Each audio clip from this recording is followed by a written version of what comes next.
पुणे येथे झालेल्या सभेमध्ये पंतप्रधान नरेंद्र मोदी यांनी भटकती आत्मा असा उल्लेख केला। महाराष्ट्राला माहित आहे ही भटकती आत्मा कोण आहे।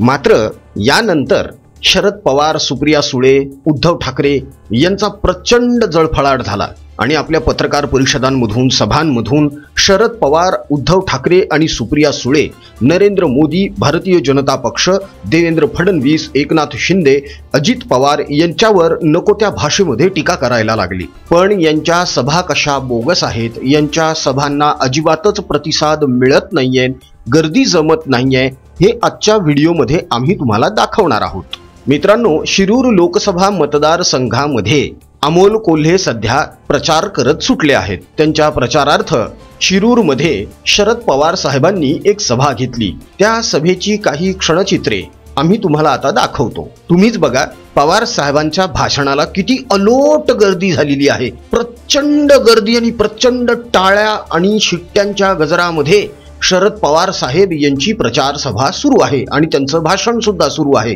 बघा एकदा हा व्हिडिओ, मग बोलूया यावर आपण।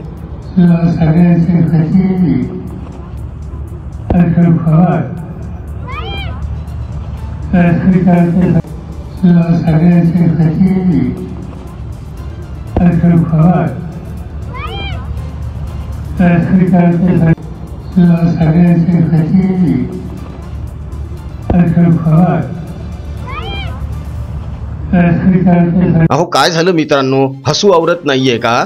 शरद पवार साहेब बोलत असताना शिरूर मधल्या या सभेमध्ये असंख्य खुर्च्या तुम्हाला रिकाम्या दिसत असतील, मात्र या खुर्च्या रिकाम्या नाहीयेत, अजिबात रिकाम्या नाहीयेत या खुर्च्या। या खुर्च्यांवर भटकते आत्मे येऊन बसलेले।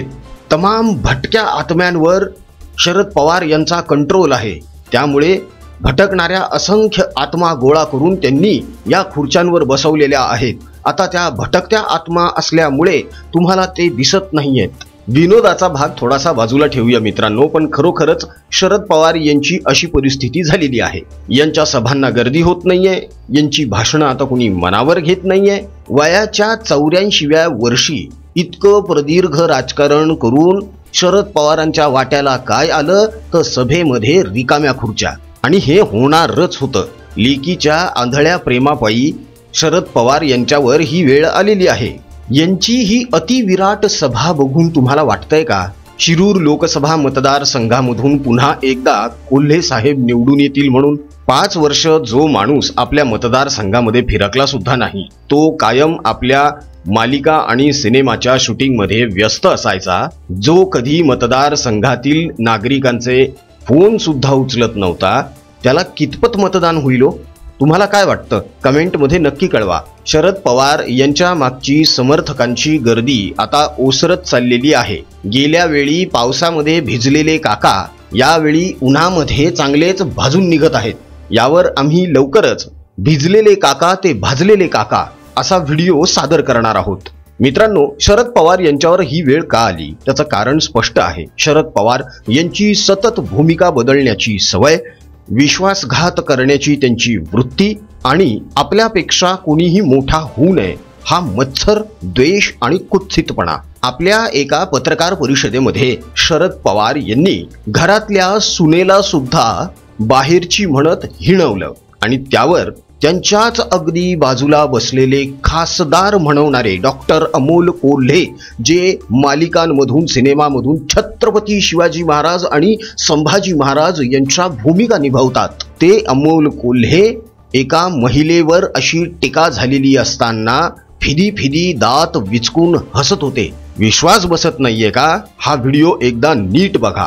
2 वेळा हा व्हिडिओ दाखवतो, दोन्हीही वेळा बघा। उपमुख्यमंत्री अजितदादा बारामतीमध्ये बोलताना असं म्हणाले की बारामतीकरांनी आतापर्यंत साहेबांना निवडून दिलं, लेखीला निवडून दिलं, यावेळेस सुनेला निवडून द्या। आतापर्यंत बारामतीकर जे आहेत पवार आडनावाच्या पाठीशी उभे राहिलेले आहेत, त्यामुळे यांना सुनेला मतदान। चुकीचं काय असे 2 गोष्टी असतात, पवार आणि बाहेरून आलेला पवार।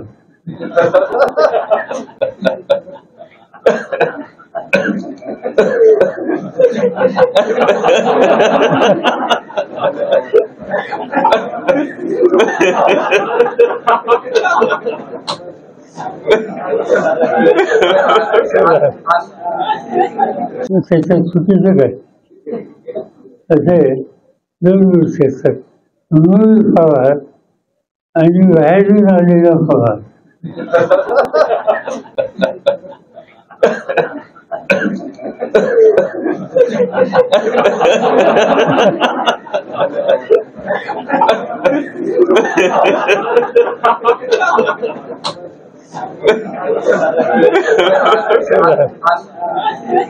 शरद पवार यांच्या बाबतीत आपण समजून घेऊ शकतो की त्यांची वृत्तीच तसली आहे. मात्र छत्रपती शिवाजी महाराज, छत्रपती संभाजी महाराज यांची भूमिका पडद्यावर निभावणारे खासदार डॉक्टर अमोल कोल्हे हे यावर फिदी हसतात. यांना लाज कशी नसेल? अमोल कोल्हे एका प्रश्नाचं उत्तर द्या. ज्याप्रमाणे शरद पवार बोलून गेले की सुनेत्रा पवार या बाहेरच्या पवार आहेत आणि तुम्ही त्यावर घाण दात विचकून हसलात, याचा अर्थ असा आहे की तुम्ही सुद्धा त्याच मताचे आहात. आणि जर असं असेल तर तुम्ही लग्न करून ज्या स्त्रीला तुमच्या घरात आणलेलं आहे गृहलक्ष्मी समजून, ती पण बाहेरचीच ना?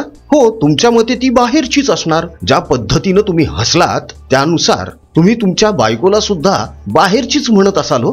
जो माणूस एका महिलेवर टीका झालेली असताना इतक्या घाण पद्धतीने त्यावर जर हसतो तर यांची अजिबातच लायकी नाहीये छत्रपती शिवाजी महाराज आणि छत्रपती संभाजी महाराज यांच्या भूमिका पडद्यावर निभावण्याची. अमोल कोल्हे साहेब, तुम्ही जर छत्रपतींची भूमिका केली नाही तर महाराष्ट्राचं काहीही नुकसान होणार नाहीये. अनेक कलावंत असे आहेत जे इमाने इतबारे प्रामाणिकपणे आणि अगदी निष्ठेने श्रद्धेने छत्रपती शिवाजी महाराज, छत्रपती संभाजी महाराज यांची भूमिका निभावतात. या अगोदर सुद्धा अनेकांनी निभावलेली आहे, या पुढेही निभावणार आहेत. त्यामुळे तुमचा हा जो माज आहे याला थोडा आवर घाला. मित्रांनो, शिरूर लोकसभा मतदार संघातून जर कोणी आमचा हा व्हिडिओ बघत असेल तर त्यांना आमची विनंती आहे, मत मागण्यासाठी जर अमोल कोल्हे तुमच्याकडे आले तर त्यांना हा प्रश्न जरूर विचारा बरं का, की आम्ही ज्यांच्याशी लग्न केलेलं आहे त्या महिला घरच्या समजायच्या की बाहेरच्या समजायच्या, आणि तुम्ही पण जिच्याशी लग्न केलेलं आहे ती घरची आहे की बाहेरची आहे, एवढाच फक्त प्रश्न विचारा. त्यावर यांचं उत्तर काय आहे यावर ठरवा मतदान यांना करायचं आहे की नाही. थोडा विचार करा मित्रांनो. कॅमेरे चालू असताना, पत्रकार परिषद सुरू असताना हे लोकनेते जर असे निर्लज्जपणे वागत असतील तर यांच्या हातामध्ये कशासाठी सत्ता द्यायची आणि का म्हणून यांना मतदान करायचं? सोशल मीडियावर आपले व्हिडिओज पोस्ट करून, छत्रपती संभाजी महाराजांच्या वेशातील फोटो पोस्ट करून सहानुभूती मिळवण्याचा प्रयत्न आटोकाट सुरू आहे. मात्र संसद रत्न पुरस्कार विकत घेणाऱ्या अमोल कोल्हे यांनी राजकारण सोडून पूर्ण वेळ आपल्या अभिनय या व्यवसायालाच महत्त्व द्यावं. त्यांनी शूटिंगच करावं, कारण हे निवडून आल्यानंतर परत 5 वर्ष गायब होणार. मित्रांनो, राम मंदिर बांधलं त्याचा यांना इतका पोटशूळ आहे की यांनी राम मंदिरावर चक्क एक कविता संसदेमध्ये सादर केली. काय तर म्हणे, पहिल्या पायरीवर बेरोजगारी दिसली, दुसऱ्या पायरीवर महागाई दिसली. अमोल कोल्हे साहेब, तुमच्या या शरद पवार साहेबांनी लवासा नगरी बांधत असताना जे शेतकरी देशोधडीला लावले ते तुम्हाला दिसले का हो कधी लवासामध्ये फिरत असताना? एकीकडे छत्रपती शिवाजी महाराज, संभाजी महाराज यांचं नाव घ्यायचं आणि दुसरीकडे प्रभू श्रीरामावर टीका करायची आणि स्वतःला संसद रत्न म्हणून घ्यायचं. लोक आता इतके येडे नाही राहिले हो. विचार करतात लोक सुद्धा, हो की नाही मित्रांनो? विचार करत असाल तर कमेंटमध्ये नक्की कळवा. आता जाता जाता तुम्हाला आम्ही एक फोटो दाखवणार आहोत, तो नीट काळजीपूर्वक बघा आणि आम्हाला कमेंटमध्ये नक्की कळवा की या फोटोमध्ये तुम्हाला कोण दिसत आहे. बघायचा आहे फोटो? बघून घ्या.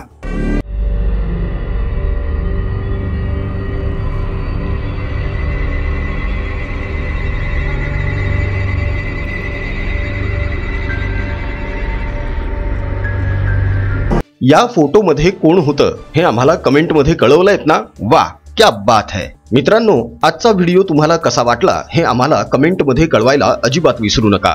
अजून जर तुम्ही आमचं महाप्रपंच हे यूट्यूब चॅनल सबस्क्राईब केलं नसेल तर अवश्य सबस्क्राईब करा. सोबतच आमच्या हिंदी यूट्यूब चॅनलची म्हणजे भारत प्रपंचची लिंक आम्ही डिस्क्रिप्शन बॉक्समध्ये दिलेली आहे. त्या लिंकला क्लिक करा आणि भारत प्रपंच या आमच्या हिंदी यूट्यूब चॅनलला सुद्धा सबस्क्राईब करून ठेवा. भविष्यामध्ये तुमच्याशी संपर्क साधायला ते आणखी एक माध्यम असणं गरजेचं आहे. मित्रांनो, जास्तीत जास्त प्रमाणामध्ये बाहेर पडा, आपल्या परिचितांना सुद्धा सांगा. यावेळी महाराष्ट्रामध्ये मतदानाचा टक्का हा इतर राज्यांच्या तुलनेमध्ये सगळ्यात जास्त असला पाहिजे. मतदानाच्या टक्केवारीमध्ये महाराष्ट्र मागे राहता कामा नये. राजकीय घडामोडी, राजकीय बातम्या, राजकीय अपडेट्स रंगतदार पद्धतीने जाणून घेण्यासाठी बघत रहा महाप्रपंच. पुन्हा भेटूया पुढच्या व्हिडिओमध्ये. जय हिंद, जय महाराष्ट्र, वंदे मातरम, जय श्रीराम.